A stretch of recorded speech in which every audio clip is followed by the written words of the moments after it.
Assalamualaikum warahmatullahi wabarakatuh. Nama saya Afra Najibah Salsabila dengan nomor MPM 2113032020. Saya akan membacakan presentasi saya yang berjudul Esensi dan Urgensi Konstitusi Indonesia. Next slide. Latar belakang. Konstitusi menjadi suatu yang urgen dalam tatanan kehidupan ketatanegaraan. Karena konstitusi merupakan sekumpulan aturan yang mengatur organisasi negara serta hubungan antar negara dan warga negara sehingga saling menyesuaikan diri dan saling bekerja sama. Konstitusi atau undang-undang merupakan suatu hal yang sangat penting sebagai pemberi pegangan dan pemberi batas, sekaligus dipakai sebagai pegangan dalam mengatur bagaimana kekuasaan negara harus dijalankan di dalam negara yang mendasarkan dirinya atas demokrasi konstitusional. Undang-undang mempunyai fungsi yang khas, yaitu membatasi kekuasaan pemerintah sehingga penyelenggaraan kekuasaan tidak sewenang-wenang. Dengan demikian diharapkan hak-hak warga negara akan lebih terlindungi. Pengertian konstitusi. Konstitusi adalah seperangkat aturan atau hukum yang berisi ketentuan tentang bagaimana pemerintah diatur dan dijalankan. Oleh karena aturan atau hukum yang terdapat dalam konstitusi itu mengatur hal-hal yang amat mendasar dari suatu negara, maka konstitusi dikatakan pula sebagai dasar yang dijadikan pegangan dalam penyelenggaraan suatu negara. Next slide. Urgensi konstitusi dalam kehidupan berbangsa dan bernegara. Konstitusi merupakan jaminan yang paling efektif dalam menjaga agar kekuasaan yang ada dalam negara tidak disalahgunakan dan hak asasi manusia atau warga negara tidak dilanggar. Konstitusi sangat penting artinya bagi suatu negara karena kedudukannya dalam mengatur dan membatasi kekuasaan dalam suatu negara. Konstitusi berasal dari istilah bahasa Perancis yaitu constitution, artinya membentuk. Beberapa istilah dari konstitusi seperti grondwet bahasa Belanda artinya yaitu wet berarti undang-undang dan grond berarti tanah. Beberapa negara yang menggunakan istilah constitution bahasa Inggris untuk mengartikan konstitusi. Dalam bahasa Indonesia, konstitusi diartikan sebagai hukum dasar atau undang-undang dasar. Istilah itu menggambarkan keseluruhan sistem ketatanegaraan suatu negara. Sumber historis, sosiologis, dan politis konstitusi. Konstitusi berbeda dengan undang-undang dasar Grundgesetz. Dikarenakan suatu kekhilafan dalam pandangan orang mengenai konstitusi pada negara-negara modern, sehingga pengertian konstitusi itu kemudian disamakan dengan undang-undang dasar. Kekhilafan ini disebabkan oleh pengaruh paham kodifikasi yang menghendaki agar semua peraturan hukum ditulis demi mencapai kesatuan hukum, kesederhanaan hukum, dan kepastian hukum. Begitu besar pengaruh paham kodifikasi sehingga setiap peraturan hukum penting itu harus ditulis, dan konstitusi yang ditulis itu adalah undang-undang dasar. Hampir semua warga negara di dunia memiliki konstitusi tertulis atau undang-undang dasar yang pada umumnya mengatur mengenai pembentukan, pembagian wewenang, dan cara bekerja berbagai lembaga kenegaraan serta perlindungan hak asasi manusia. Konstitusi suatu negara pada hakikatnya merupakan hukum dasar tertinggi yang memuat hal-hal mengenai penyelenggaraan negara. Karenanya suatu konstitusi harus memiliki sifat yang lebih stabil daripada produk hukum lainnya. Terlebih lagi jika jiwa dan semangat pelaksanaan penyelenggaraan negara juga diatur dalam konstitusi, sehingga perubahan suatu konstitusi dapat membawa perubahan yang besar terhadap sistem penyelenggaraan negara. Bisa jadi suatu negara yang demokratis berubah menjadi otoriter karena terjadi perubahan dalam konstitusinya. Adalah kalanya keinginan rakyat untuk mengadakan perubahan konstitusi merupakan suatu hal yang tidak dapat dihindari. Hal ini terjadi apabila mekanisme penyelenggaraan negara yang diatur dalam konstitusi yang berlaku dirasakan sudah tidak sesuai lagi dengan aspirasi rakyat. Oleh karena itu, konstitusi biasanya juga mengandung ketentuan mengenai perubahan konstitusi itu sendiri, yang kemudian prosedurnya dibuat sedemikian rupa sehingga perubahan yang terjadi adalah benar-benar aspirasi rakyat dan bukan berdasarkan keinginan semena-mena dan bersifat sementara ataupun keinginan dari sekelompok orang belaka. Dinamika konstitusi yang terjadi di Indonesia. Konstitusi masa berlakunya Undang-Undang Negara Republik Indonesia 1945, masa kemerdekaan 18 Agustus 1945 sampai dengan Agustus 1950, dengan catatan mulai 27 Desember 1949 sampai dengan 17 Agustus hanya berlaku di wilayah Republik Indonesia. Proklamasi Konstitusi RIS 1949, 27 Desember 1949 sampai dengan 17 Agustus 1950. Undang-Undang Setara 1950, 17 Agustus 1950 sampai dengan 5 Juli 1959. Undang-Undang Negara Republik Indonesia 1945 masa Orde Lama 5 Juli 1959 sampai dengan 1965. Undang-Undang Negara Republik Indonesia 1945 masa Orde Baru 1966 sampai dengan 1998. Pada pertengahan 1997, negara dilanda krisis ekonomi dan moneter yang sangat hebat. Krisis ekonomi dan moneter yang melanda Indonesia ketika itu merupakan suatu tantangan yang sangat berat. Akibat dari krisis tersebut adalah harga-harga melambung tinggi, sedangkan daya beli masyarakat terus menurun. Sementara itu nilai tukar rupiah terhadap mata uang asing, terutama dolar Amerika, semakin merosot. Menyikapi kondisi seperti itu, pemerintah berusaha mengulanginya dengan berbagai kebijakan. Pemerintah sudah tidak mampu lagi mengendalikan keadaan.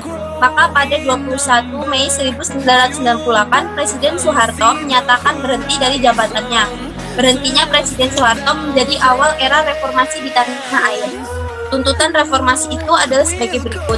1. Mengamandemen Undang-Undang Negara Republik Indonesia 1945.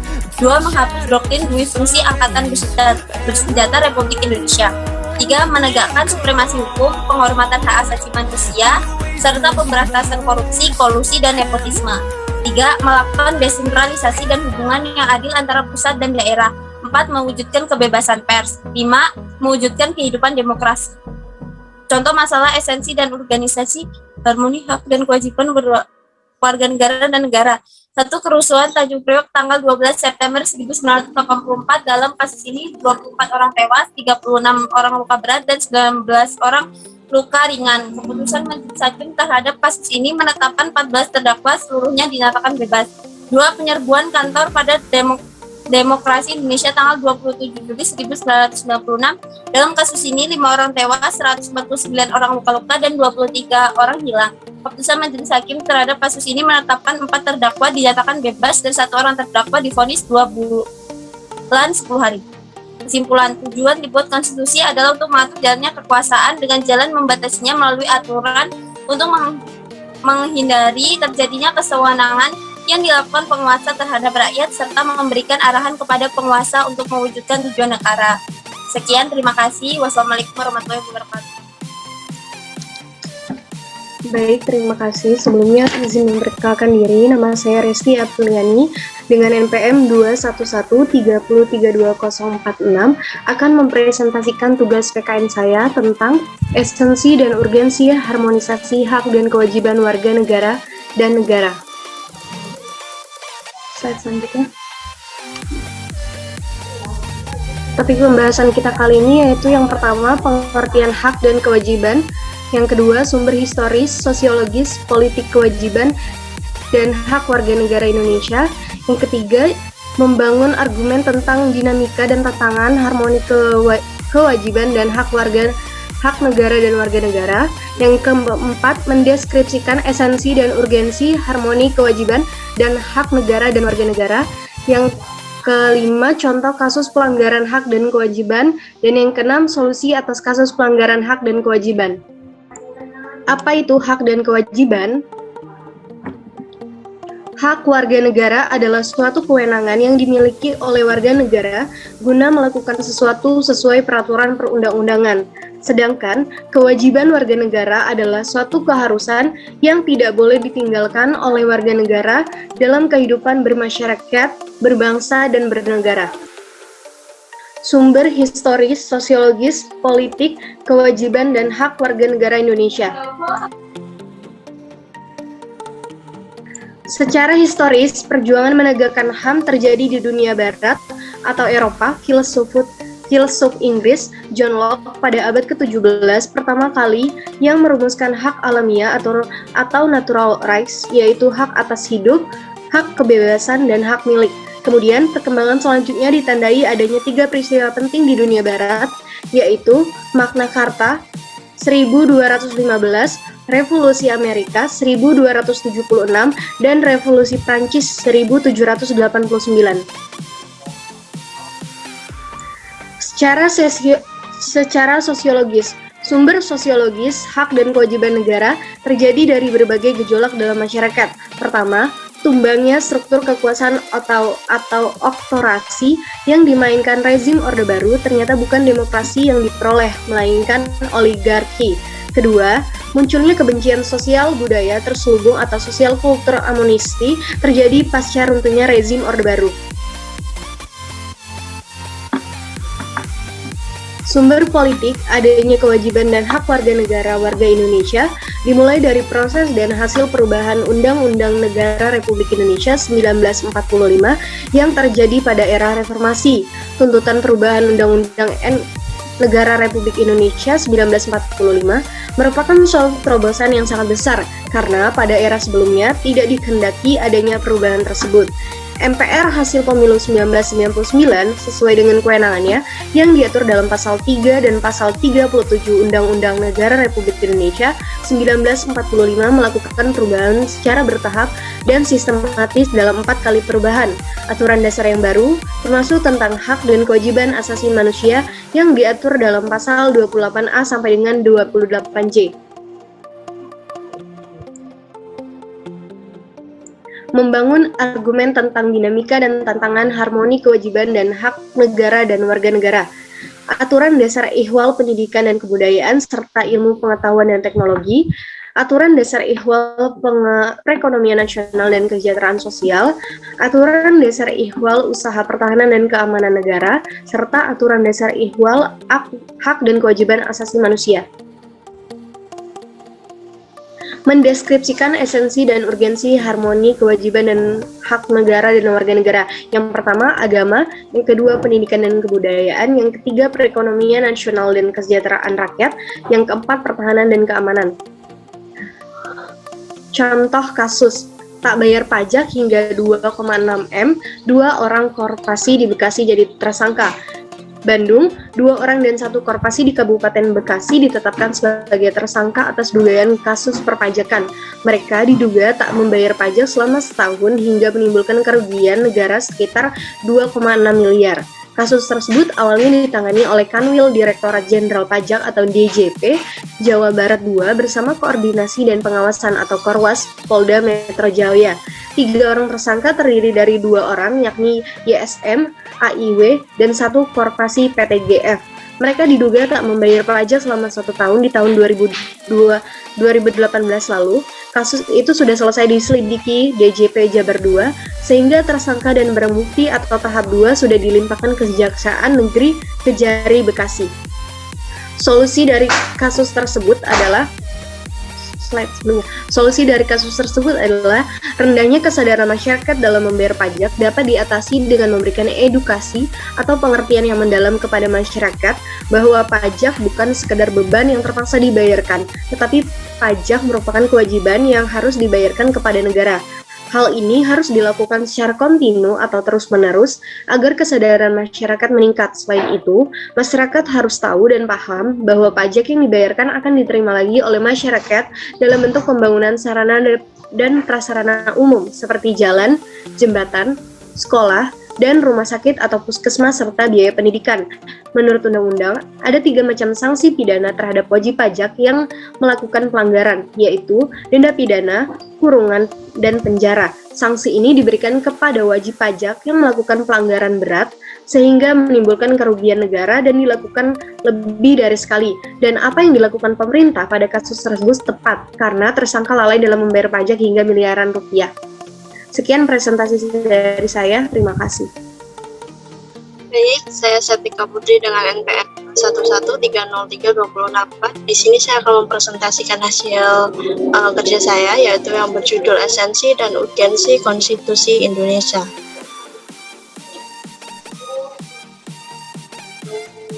Konstitusi merupakan suatu kerangka kehidupan politik yang sesungguhnya telah dibangun pertama kali peradaban dunia dimulai, karena hampir semua negara menghendaki kehidupan bernegara yang konstitusional. Adapun ciri-ciri yang pemerintahan yang konstitusional diantaranya memperluas partisipasi politik, memberi kekuasaan legislatif pada rakyat, menolak pemerintahan otoriter, dan sebagainya. Konstitusi berarti dasar susunan suatu badan politik yang dinamakan negara. Secara umum, terdapat dua macam konstitusi, yaitu konstitusi tertulis dan konstitusi tak tertulis. Berdasarkan teori hukum ketatanegaraan, jenis kekuasaan negara yang diatur dalam suatu konstitusi itu umumnya terbagi atas 6 dan masing-masing kekuasaan itu diurus oleh suatu badan atau lembaga tersendiri, yaitu yang pertama kekuasaan membuat undang-undang atau legislatif, yang kedua kekuasaan melaksanakan undang-undang atau eksekutif, yang ketiga kekuasaan kehakiman atau yudikatif, 4 kekuasaan kepolisian, 5 kekuasaan kejaksaan, dan 6 kekuasaan memeriksa keuangan negara. Di sini ada sejarah konstitusi. Hampir semua negara di Indonesia memiliki konstitusi tertulis atau undang-undang dasar yang pada umumnya mengatur mengenai pembentukan, pembagian wewenang, dan cara bekerja berbagai lembaga kenegaraan serta perlindungan hak asasi manusia.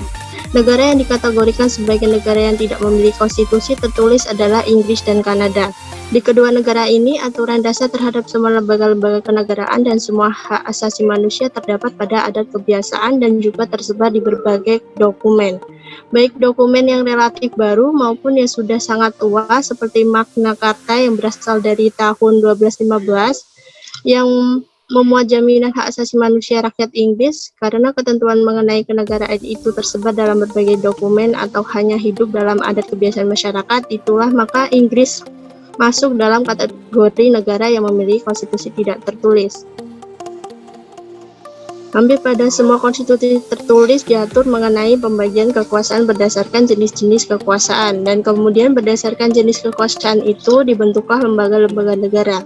Dengan kemudian jenis kekuasaan itu perlu ditentukan terlebih dahulu, baru kemudian dibentuk lembaga negara yang bertanggung jawab dan melaksanakan jenis kekuasaan tertentu itu. Pandangan lain mengenai jenis kekuasaan yang perlu dibagi atau dipisahkan di dalam konstitusi dikemukakan oleh Van Vollenhoven dalam buku karangannya Statecraft Over Z. Ia membagi kekuasaan menjadi 4 macam, yaitu pertama pemerintahan atau destur, 2 perundang-undangan, 3 kepolisian, dan 4 pengadilan. Di sini ada konstitusi yang pernah berlaku di Indonesia. Menurut Kusnardi dan Ibrahim 1983, undang-undang merupakan konstitusi yang tertulis. Selain konstitusi yang tertulis, terdapat pula konstitusi yang tidak tertulis atau disebut konvensi. Konvensi adalah kebiasaan-kebiasaan yang timbul dan terpelihara dalam praktik ketatanegaraan. Meskipun tidak tertulis, konvensi mempunyai kekuatan hukum yang kuat dalam ketatanegaraan. Konstitusi atau undang-undang dasar berisi ketentuan yang mengatur hal-hal yang mendasar dalam bernegara. Hal-hal yang mendasar itu misalnya tentang batas-batas kekuasaan penyelenggara pemerintah negara, hak-hak dan kewajiban warga negara, dan lain-lain. Konstitusi atau undang-undang yang pernah berlaku dan masih berlaku di Indonesia sejak tanggal 18 Agustus 1945 hingga sekarang tahun 2008, di negara Indonesia pernah menggunakan 3 macam undang-undang, yaitu Undang-Undang 1945, Konstitusi RI 1949, dan Undang-Undang Sementara 1950. Dilihat dari periodisasi berlakunya ketiga undang-undang tersebut dapat diuraikan menjadi 5 periode, yaitu yang pertama ada 18 Agustus 1945 sampai 27 Desember 1949 berlaku Undang-Undang 1945. Kemudian yang kedua ada 27 Desember 1949 sampai 17 Agustus 1950 berlaku Konstitusi RI 1949. Kemudian ada 17 Agustus 1950 sampai 5 Juli 1959 berlaku Undang-Undang Sementara 1950. Kemudian ada 5 Juli 1959 sampai 19 Oktober 1999 berlaku kembali Undang-Undang 1945. Kemudian ada tanggal 19 Oktober 1999 sekarang berlaku Undang-Undang 1945 hasil perubahan. Suatu konstitusi biasanya memuat atau mengatur hal-hal pokok sebagai berikut. Yang pertama, jaminan terhadap hak asasi manusia dan warga negara. Yang kedua, susunan ketatanegaraan suatu negara. Yang ketiga, pembagian dan pembatasan tugas ketatanegaraan.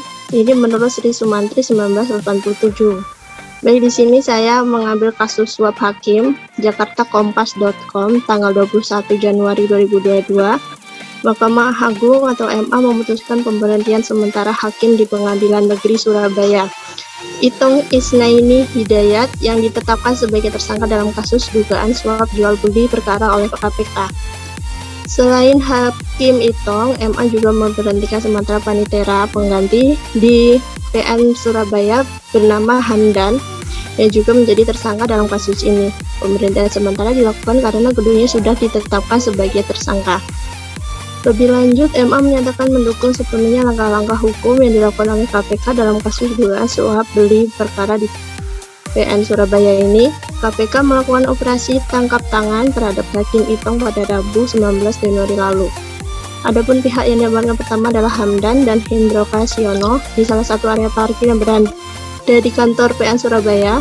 Hamdan merupakan kaki tangan Hakim Itong yang bertugas menerima uang suap dari Hendro Kasyono selaku pengacara dan kuasa dari PT Soyu Primedica.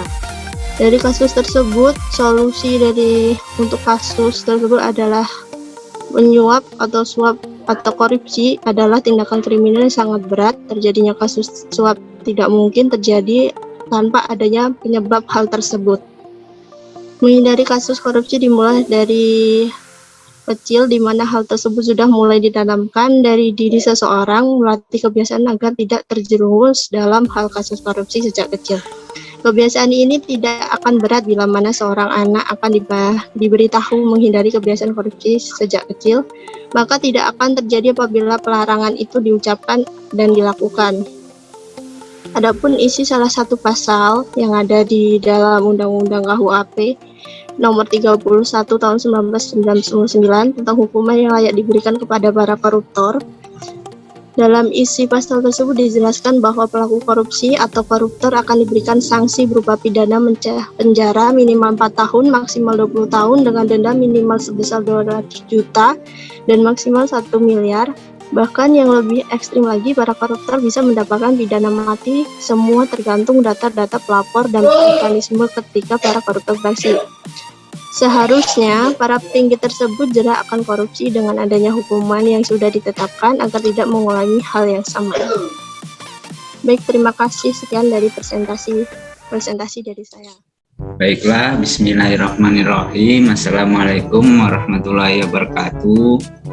Izin memperkenalkan diri, nama saya Jaya Saputra dengan NPM 2113032030. Di sini izinkanlah saya untuk mempresentasikan tugas dari Bapak Febra yang bertemakan harmoni kewajiban dan hak warga negara dalam demokrasi yang bersumber pada kedaulatan rakyat dan musyawarah untuk mufakat. Konsep dan urgensi harmoni kewajiban hak negara dan warga negara. Hak adalah kuasa untuk menerima atau melakukan sesuatu yang semestinya diterima atau dilakukan melalui oleh pihak tertentu dan tidak dapat diolah oleh pihak lain manapun, juga yang pada prinsipnya dapat dituntut secara paksa olehnya. Sedangkan wajib adalah beban untuk memberikan sesuatu yang semestinya dibiarkan atau diberikan melulu oleh pihak tertentu, tidak dapat oleh pihak lain manapun yang pada prinsipnya dapat dituntut secara paksa oleh yang berkepentingan. Hak dan kewajiban warga negara merupakan wujud dari hubungan warga negara dengan negara. Hak dan kewajiban bersifat timbal balik. Bahkan warga negara memiliki hak dan kewajiban terhadap negara. Sebaliknya pula, negara memiliki hak dan kewajiban terhadap warga negara. Perlunya harmoni kewajiban dan hak negara dan warga negara Indonesia. Untuk mencapai keseimbangan antara hak dan kewajiban dengan cara mengetahui posisi diri kita sendiri sebagai seorang warga negara, harus tahu hak dan kewajibannya, seperti yang sudah tercantum dalam hukum dan aturan yang berlaku. Jika hak dan kewajiban seimbang dan terpenuhi, maka kehidupan masyarakat akan aman sejahtera. Hak dan kewajiban di Indonesia ini tidak akan pernah seimbang apabila masyarakat tidak bergerak untuk merubahnya. Oleh karena itu, diperlukannya harmoni kewajiban dan hak negara dan warga negara agar terciptanya kehidupan yang bernegara yang harmonis dan berkesinambungan antar kepentingan rakyat dalam membentuk hak dan kewajiban oleh negara. Selanjutnya, sumber historis. Secara historis, perjuangan menegakkan hak asasi manusia terjadi di dunia barat atau Eropa adalah John Locke, seorang filsuf Inggris pada abad ke-17 yang pertama kali merumuskan adanya hak alamiah atau natural rights yang melekat pada setiap diri manusia, yaitu hak atas hidup, hak kebebasan, dan hak milik. Coba Anda pelajari lebih jauh ihwal kontribusi John Locke terhadap perkembangan demokrasi dan hak asasi manusia. Perkembangan selanjutnya ditandai adanya 3 peristiwa penting di dunia barat, yaitu Magna Carta 1215, Revolusi Amerika 1276, Revolusi Prancis 1789. Yang berikutnya adalah sumber sosiologis. Munculnya karakter buruk yang ditandai kondisi kehidupan sosial budaya kita yang berubah sedemikian drastis dan fantastis. Bangsa yang sebelumnya dikenal penyabar, ramah, penuh sopan santun, dan pandai berbahasa basi menjadi pemarah, suka mencaci, pendendam, perang antar kampung dan suku dengan tingkat kekejaman yang sangat biadab, bahkan lebih tragis. Berikutnya sumber politik. Sumber politik yang mendasari dinamika kewajiban dan hak warga negara dan warga negara Indonesia adalah proses dan hasil perubahan Undang-Undang Dasar Negara Republik Indonesia 1945 yang terjadi pada era reformasi. Pada awal era reformasi atau pertengahan 1998 muncul berbagai tuntutan reformasi di masyarakat. Tuntutan tersebut disampaikan oleh berbagai komponen bangsa, terutama oleh mahasiswa dan pemuda. Beberapa tuntutan reformasi itu adalah: yang pertama, mengamandemen Undang-Undang Dasar Negara Republik Indonesia 1945. Yang kedua, penghapusan doktrin dui fungsi Angkatan Bersenjata Republik Indonesia atau yang disebut ABRI. Yang ketiga, menegakkan supremasi hukum, penghormatan hak asasi manusia atau HAM, serta pemberantasan korupsi, kolusi, dan nepotisme atau KKN. Yang keempat, melakukan desentralisasi dan hubungan yang adil antara pusat dan daerah atau otonomi daerah. Yang kelima, mewujudkan kebebasan pers. Yang keenam, mewujudkan kehidupan demokrasi. Membangun argumen tentang dinamika dan tantangan harmoni kewajiban dan hak negara dan warga negara. Aturan dasar, ihwal pendidikan dan kebudayaan serta ilmu pengetahuan dan teknologi. Yang kedua, perubahan Undang-Undang Negara Republik Indonesia tahun 1945 juga memasukkan ketentuan baru tentang upaya pemerintah dalam memajukan ilmu pengetahuan dan teknologi. Yang ketiga, perubahan dunia itu pada kenyataannya berlangsung sangat cepat serta dapat mengancam identitas bangsa dan negara Indonesia. Kita menyadari pula bahwa budaya kita bukan budaya yang tertutup, sehingga masih terbuka untuk dapat ditinjau kembali dan dikembangkan sesuai kebutuhan dan kemajuan zaman. Menutup diri pada era global berarti menutup kesempatan berkembang. Nah, jadi strategi kebudayaan nasional Indonesia yang kita pilih adalah sebagai berikut. Yang pertama, menerima sepenuhnya unsur-unsur budaya asing yang sesuai dengan kepribadian bangsa. Yang kedua, menolak sepenuhnya unsur-unsur budaya asing yang tidak sesuai dengan kepribadian bangsa. Yang ketiga, menerima secara selektif unsur budaya asing yang belum jelas apakah sesuai atau bertentangan dengan kepribadian bangsa. Yang berikutnya, mendeskripsikan esensi dan urgensi harmoni kewajiban dan hak negara dan warga negara. Undang-Undang Negara Republik Indonesia tahun 1945 tidak hanya membuat aturan dasar ihwal kewajiban dan hak negara, melainkan juga kewajiban dan hak warga negara. Dengan demikian, terdapat harmoni kewajiban dan hak negara di satu pihak dengan kewajiban dan hak warga negara di pihak lain. Esensi dan urgensi harmoni kewajiban dan hak negara dan warga negara dapat dipahami dengan menggunakan pendekatan kebutuhan warga negara yang meliputi agama, pendidikan dan kebudayaan, perekonomian nasional dan kesejahteraan rakyat, pertahanan dan keamanan. Yang berikutnya di sini ada sebuah contoh kasus yang mana angka kemiskinan masyarakat Indonesia naik menjadi 10,19% pada September 2020 menjadi 27,55 juta orang. Jumlah ini meningkat sebanyak 2,76 juta dibanding pada September 2019 lalu.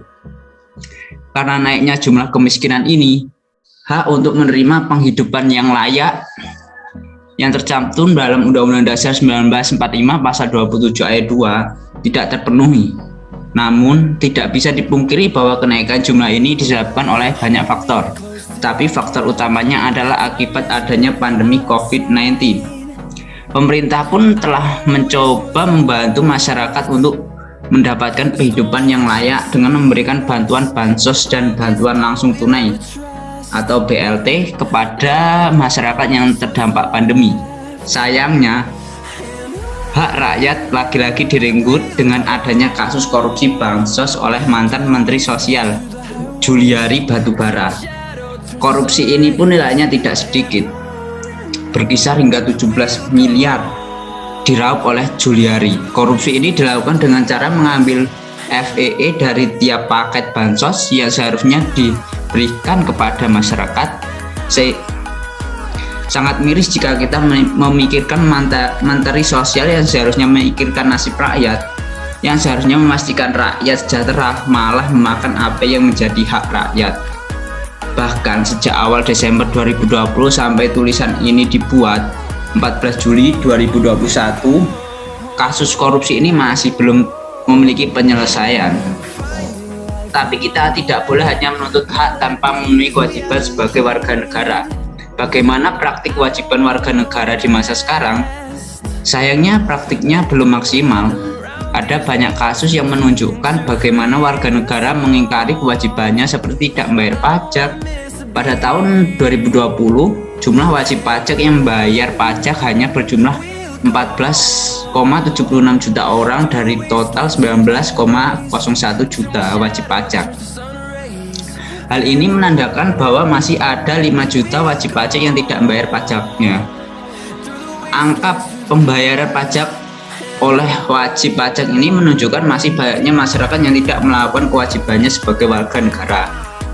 Solusinya, terjadinya kasus korupsi yang sangat kejam ini benar-benar melukai hati rakyat. Bantuan sosial yang diharapkan bisa memenuhi masyarakat yang sedang kesusahan akibat pandemi malah dikorupsi oleh oknum-oknum yang tidak bertanggung jawab. Kasus ini tidak hanya melukai hati rakyat tetapi membuat rakyat kehilangan kepercayaan terhadap keseriusan pemerintah dalam memberikan hak warga negaranya. Untuk mengembalikan kepercayaan masyarakat, pemerintah sebaiknya membuat proses distribusi bansos menjadi lebih transparan, memperketat keamanan dalam proses distribusi, dan memberikan hukuman yang berat kepada koruptor. Kebanyakan koruptor selalu diberikan hukuman yang tidak setimpal terhadap perbuatannya. Hal ini juga membuat koruptor tidak pernah jera atas perbuatannya. Dengan hukuman berat diharapkan dapat mencegah munculnya aksi korupsi yang baru. Ya baiklah, mari kita doakan bersama agar para koruptor ini segera mendapatkan hidayah. Namun masyarakat juga harus berefleksi apakah dirinya sudah melakukan kewajibannya sebagai warga negara atau belum. Seorang tentu harus melakukan kewajibannya terlebih dahulu sebelum menuntut hak yang pantasnya diterima. Bagaimana mungkin negara memberikan seluruh hak kepada warga negara namun warga negara tidak melakukan kewajibannya? Oleh karena itu, perlu adanya kesadaran dalam diri masing-masing masyarakat. Memang kewajiban itu terkadang terasa sulit dilakukan karena sesuai dengan pengertiannya, kewajiban merupakan beban untuk melakukan dan memberikan hal yang sepatutnya dilakukan dan diberikan. Namun kita harus ingat bahwa hak dan kewajiban seperti dua sisi mata koin, selalu terkait dan selalu menyatu. Ya, mungkin sekian presentasi yang dapat saya sampaikan. Kurang lebihnya saya mohon maaf. Wallahu muwaffiq ila aqwamit thoriq. Assalamualaikum warahmatullahi wabarakatuh. Baik, terima kasih saudara sahabat Cahyo Saputra Assalamualaikum warahmatullahi wabarakatuh. Yang terhormat Bapak Febra Anjarkusuma SPD MPD dan teman-teman sekalian yang saya banggakan. Perkenalkan, nama saya Ahmad Mulyawan, NPM 211-332-044. Pada kesempatan kali ini saya akan mempresentasikan materi mengenai esensi dan urgensi konstitusi di Indonesia. Baik, slide selanjutnya. Di sini ada beberapa konten yang akan saya jelaskan. Yang pertama mengenai pengertian konstitusi, yang kedua sumber historis, sosiologis, dan politis konstitusi. Kemudian yang ketiga urgensi konstitusi dalam kehidupan berbangsa dan bernegara. Yang keempat dan yang terakhir dinamika konstitusi yang terjadi di Indonesia. Yang pertama, pengertian konstitusi. Konstitusi adalah seperangkat aturan atau hukum yang berisi ketentuan tentang bagaimana pemerintahan diatur dan dijalankan. Oleh karena aturan atau hukum yang terdapat dalam konstitusi itu mengatur hal-hal yang amat mendasar dari suatu negara, maka konstitusi dikatakan pula sebagai hukum dasar yang dijadikan pegangan dalam penyelenggaraan suatu negara. Hukum dasar adalah sebagai landasan dan sumber bagi berlakunya seluruh hukum atau peraturan perundang-undangan dalam penyelenggaraan pemerintahan. Artinya konstitusi di sini merupakan landasan dari semua hukum yang akan ditetapkan oleh pemerintah. Sedangkan dasar hukum daripada negara Indonesia merupakan Undang-Undang Dasar Negara Republik Indonesia tahun 1945. Konstitusi dapat dibedakan menjadi dua bagian. Yang pertama, hukum tertulis seperti Undang-Undang Dasar, kemudian ada hukum yang tidak tertulis seperti hukum kebiasaan atau hukum adat. Baik, slide selanjutnya. Urgensi konstitusi dalam kehidupan berbangsa dan bernegara. Konstitusi merupakan jaminan yang paling efektif dalam menjaga agar kekuasaan yang ada dalam negara tidak disalahgunakan dan hak asasi manusia atau warga negara tidak dilanggar. Konstitusi sangat penting artinya bagi suatu negara karena kedudukannya dalam mengatur dan membatasi kekuasaan dalam suatu negara. Di sini konstitusi berperan untuk menjaga sebagai bentuk pengawasan terhadap jalannya pemerintahan agar semua bentuk pemerintahan tidak melanggar hak-hak warga negara. Dalam bahasa Indonesia, konstitusi diartikan sebagai hukum dasar atau undang-undang dasar. Istilah itu menggambarkan keseluruhan sistem ketatanegaraan suatu negara. Baik, slide selanjutnya. Konstitusi atau constitution berbeda dengan undang-undang dasar atau KNGZ dikarenakan suatu kekhilafan dalam pandangan orang mengenai konstitusi pada negara-negara modern. Sehingga pengertian konstitusi itu kemudian disamakan dengan undang-undang dasar. Kekhilafan ini disebabkan oleh pengaruh paham kodifikasi atau pembukuan yang menghendaki agar semua peraturan hukum ditulis. Demi mencapai kesatuan hukum, kesederhanaan hukum, dan kepastian hukum, begitu besar pengaruh paham kodifikasi ini sehingga setiap peraturan hukum karena penting harus ditulis. Dan konstitusi yang ditulis itu adalah undang-undang dasar. Sejatinya konstitusi ada yang tidak tertulis juga. Kemudian hampir semua negara di dunia memiliki konstitusi tertulis atau undang-undang dasar yang pada umumnya mengatur mengenai pembentukan, pembagian wewenang, dan cara bekerja berbagai lembaga kenegaraan serta perlindungan hak asasi manusia atau job desk dari setiap lembaga konstitusi. Dinamika konstitusi yang terjadi di Indonesia. Yang pertama, di sini ada konstitusi yang digunakan pertama kali, yaitu Undang-Undang Negara Republik Indonesia tahun 1945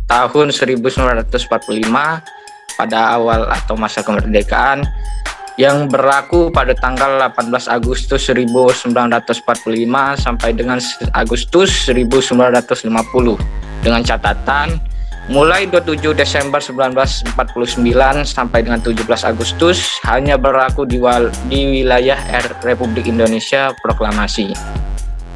Kemudian Konstitusi RIS Republik Indonesia Serikat tahun 1949 diberlakukan pada tanggal 27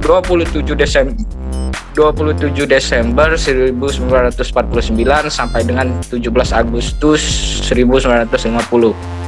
Kemudian ada Undang-Undang Dasar Sementara tahun 1950 yang diberlakukan pada tanggal 17 Agustus 1950 sampai dengan 5 Juli 1959. Kemudian ada Undang-Undang NRI tahun 1945 pada masa Orde Lama yang diberlakukan pada tanggal 5 Juli 1959 sampai dengan 1965. Kemudian yang terakhir ada Undang-Undang Negara Republik Indonesia tahun 1945 yaitu pada masa Orde Baru yang diberlakukan pada tahun 1966 sampai dengan tahun 1998.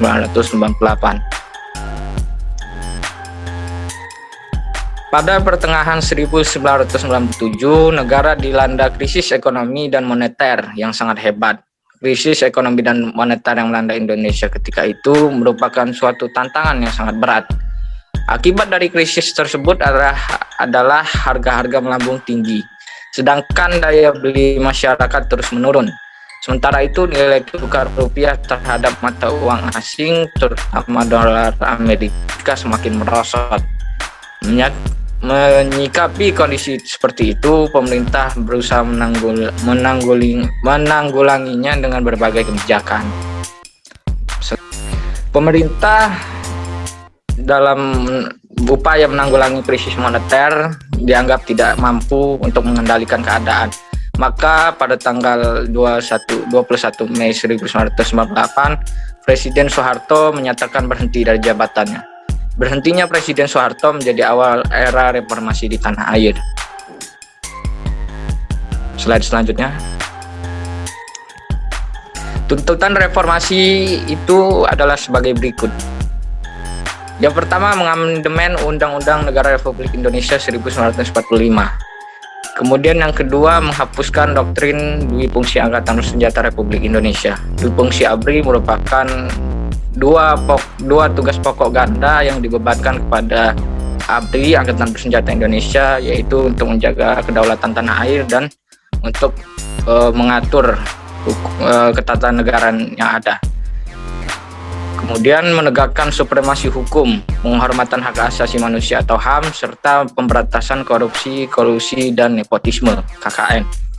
Kemudian melakukan desentralisasi dan hubungan yang adil antara pusat dan daerah. Kemudian mewujudkan kebebasan pers dan mewujudkan kehidupan demokrasi. Slide selanjutnya. Permasalahan mengenai konstitusi di Indonesia dan solusinya. Baru-baru ini ramai tentang terdakwa kasus korupsi yang divonis lepas. Diberitakan Kompas TV 24 Maret 2022, salah seorang terdakwa kasus korupsi pengadaan benih jago varietas hibrida 3 senilai Rp 27 miliar dilepaskan dari segala tuntutan hukum. On select fund reserve for Volging. Hakim dalam putusan lepas tersebut mempertimbangkan bahwa terdakwa Arianto Prametu terbukti secara sah dan meyakinkan telah melakukan perbuatan sebagaimana dalam dakwaan primer, tetapi tidak dapat dijatuhi pidana karena perbuatan tersebut termasuk pelanggaran administrasi. Tak hanya itu, bahkan terdakwa Arianto Prametu berhak mendapat pemulihan baik dalam kemampuan, kedudukan, dan harkat serta martabatnya. Pakar politik sekaligus pendiri Lingkar Madani Rai Rangkuti menanggapi, sejak revisi Undang-Undang KPK, upaya pemberantasan korupsi menunjukkan pelemahan lembaga, termasuk kasus yang terjadi pada terdakwa Arianto Prametu. Dimulai dengan tuntutan yang minimal, yang sangat ringan, kemudian putusan yang biasa saja, lalu kandas atau diringankan di tingkat banding. Dikutip perkataan beliau, yaitu tak perlu banyak argumen filosofis dan rasional untuk membebaskan atau meringankan hukuman para koruptor. Cari saja yang seadanya, hal itu bisa jadi dasar meringankan hukum dan masih punya tanggungan, berprestasi di masa menjabat, dan lain sebagainya. Banyak argumen baru yang tidak membutuhkan akal untuk mencernanya selain membuat kita tertawa. Ujar Rai pada kompas.com Minggu 27 bulan 3 2022. Lanjutnya, pemberantasan korupsi bukanlah soal aturan semata, tapi juga soal semangat, soal keinginan, dan soal kesadaran betapa pentingnya mengelola pemerintahan yang bersih. Slide selanjutnya.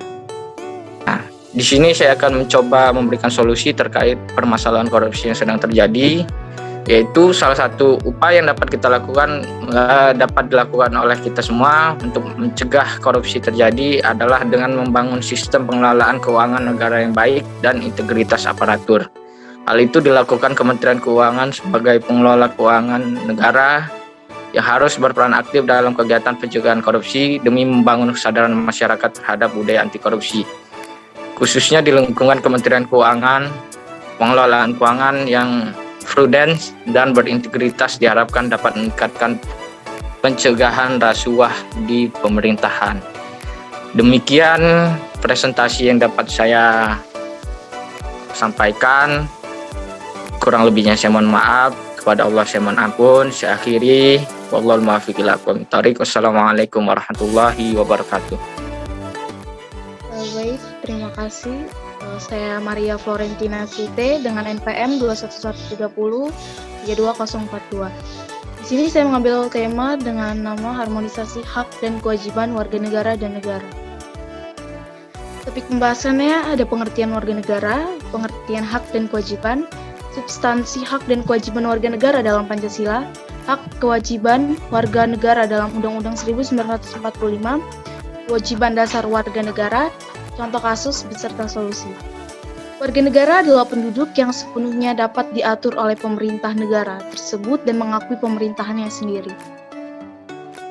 Pengertian warga negara menurut tokoh-tokoh. Menurut C.C.T. Kensil, warga negara adalah mereka telah memenuhi syarat-syarat tertentu yang ditetapkan oleh peraturan negara yang bersangkutan, diperkenankan mempunyai tempat tinggal pokok atau domisili dalam wilayah negara tersebut. Sedangkan menurut Dr. A.S. Hikam 2000, warga negara adalah anggota dari sebuah komunitas yang membentuk itu sendiri. Pengertian warga negara menurut KBBI. Warga negara adalah sebuah penduduk negara atau bangsa berdasarkan keturunan, tempat kelahiran, dan sebagainya, yang mempunyai kewajiban dan hak penuh sebagai seorang warga dari negara itu. Pengertian hak dan kewajiban. Hak adalah sesuatu yang mutlak dimiliki seseorang, sedangkan hak warga negara adalah kuasa menerima sesuatu sesuai peraturan dari negara yang berlaku.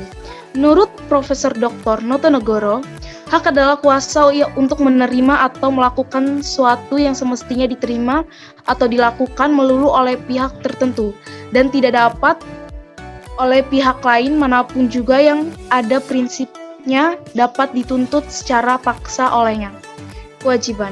Kewajiban adalah sesuatu yang mengikat dan harus dilaksanakan sebagai anggota warga negara guna mendapatkan hak dan pantas untuk didapat, dengan kata lain memberikan atau melakukan apa yang harus kita lakukan demi kaum bangsa ke arah yang lebih baik. Selanjutnya ada substansi hak dan kewajiban warga negara dalam Pancasila. Yang pertama ada nilai dasar. Nilai dasar adalah cita-cita atau tujuan yang bersifat universal atau menyeluruh. Nilai-nilai dasar dari Pancasila tersebut meliputi nilai ketuhanan yang Maha Esa, nilai kemanusiaan yang adil dan beradab, persatuan Indonesia, nilai kerakyatan yang dipimpin oleh hikmat kebijaksanaan dalam permusyawaratan, dan yang terakhir adalah nilai keadilan sosial bagi seluruh rakyat Indonesia.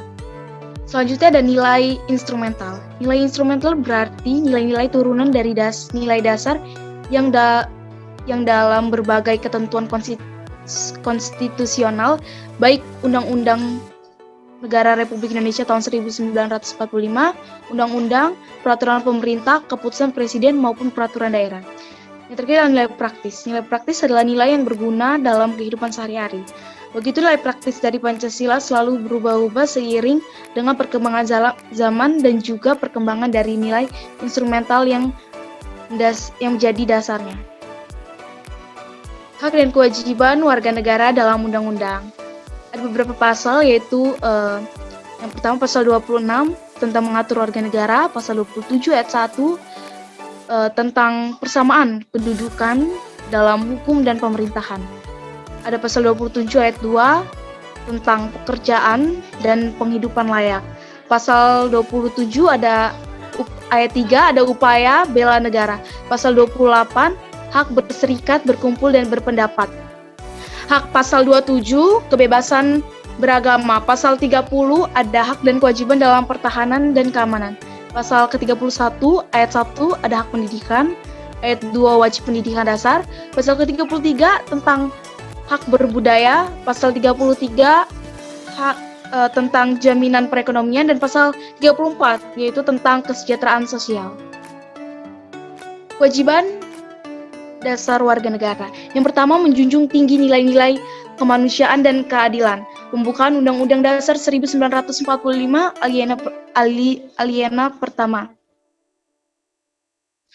Menghargai nilai persatuan, kemerdekaan, dan kedaulatan bangsa, itu pada pembukaan Undang-Undang Dasar 1945 alinea kedua. Menjunjung tinggi dan setia kepada konstitusi negara dan dasar negara, itu pembukaan Undang-Undang 1945 alinea keempat. Setia membayar pajak untuk negara, pasal 23 ayat 2. Wajib menjunjung tinggi hukum dan pemerintahan dengan tidak ada kecualinya, pada pasal 27 ayat 1. Dan terakhir ada wajib ikut serta dalam usaha pertahanan dan keamanan negara, pasal 30 ayat 1. Contoh kasus yang pertama itu ada tentang guru pelaku polisi gali motif penembakan KRL Tanah Abang. Dari liputan6.com, Jakarta, kasus penembakan atau diduga peluru nyasar di salah satu gerbong KRL jurusan Tanah Abang pada Rabu 30 bulan 3 2022. Malam diketahui menggunakan senapan angin. Polisi kini tengah memburu pelaku. Terkait hal itu, Kabid Humas Polda Metro Jaya Kombes Endra Zulpan meminta pengguna untuk bijak dalam menggunakan senapan angin, karena tidak ada pembenaran jika sudah mengganggu ketertiban umum. Tentu ini sangat mengganggu ketertiban umum. Apakah ini perbuatan yang dilakukan secara sengaja atau tidak? Tentu ini perbuatan yang tidak dibenarkan secara hukum, dan penyidik dari Polda Metro Jaya tentunya akan melakukan penanganan kasus ini, tegas Zulpan di Mapolda Metro Jaya Kamis 31 bulan 3 2022. Dari sumber lainnya ada tribunnews.com, Jakarta, KRL komputer lain Tanah Abang. Dari hasil penelusuran petugas terkait serta koordinasi yang dilakukan petugas KAI komputer dengan aparat kewilayahan, tindakan vandalisme tersebut berasal dari penembakan senapan angin yang menyebabkan kerusakan pada kaca jendela KRL. Dari hasil penelusuran dan pemeriksaan di tempat kejadian oleh petugas, ditemukan proyektil di dalam KRL 2138 sekitar kaca jendela yang terkena tembakan dari senapan angin tersebut, ujar VP Corporate Secretary KAI Komuter Ani Purba Kamis 31 bulan 3 2022. Kedua, ada 2 mahasiswa tersangka pembakaran fasilitas YIN Madura. Jakarta, CNN Indonesia. Kepolisian Resort Pamekasan, Jawa Timur menangkap 2 mahasiswa dugaan perusak fasilitas kampus YIN Madura dalam demo menuntut uang kuliah tunggal UKT diturunkan. Mereka adalah IF dan DA yang tertangkap pada Senin tanggal 2 bulan 8. Kepala Satuan Rekresi Kriminal Polres Pamekasan AKP Tommy Prambana mengatakan 2 mahasiswa tersebut langsung ditetapkan tersangka setelah beberapa alat bukti dinilai sudah cukup. Bukti tersebut berupa rekaman video. Sementara yang diamankan 2 orang, mereka statusnya sudah tersangka. Tidak menutup kemungkinan ini akan kita kembangkan, kata Tommy dari rilisnya Selasa tanggal 3 bulan 8. Menurut Tommy, pelapor dari kasus tersebut atas nama Rektor IAIN Madura Muhammad Qasim dengan pasal yang digunakan tentang perusakan fasilitas umum. Mantan Kapolsek Galis Bangkala itu mengungkapkan alasan langsung menetapkan 2 mahasiswa tersangka karena berdasarkan barang bukti rekaman video secara kasat mata, bagi Tommy mereka yang tampak merusak fasilitas umum. Solusi dari kedua permasalahan tersebut mengenai perusakan fasilitas umum dalam tindakan vandalisme. Mengatasi vandalisme tentu tidak dapat dilakukan oleh satu pihak saja, keluarga misalnya. Perlu ada dukungan dari pihak lain untuk menuntaskan vandalisme. Terlebih jika perbuatan yang dilakukan sudah sampai merugikan kepentingan umum. Oleh karena itu perlu sanksi yang tegas dari masyarakat dan pemerintah terhadap pelaku vandalisme.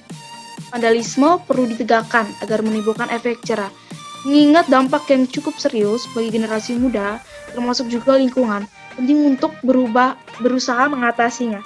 Terlebih mencegah vandalismenya.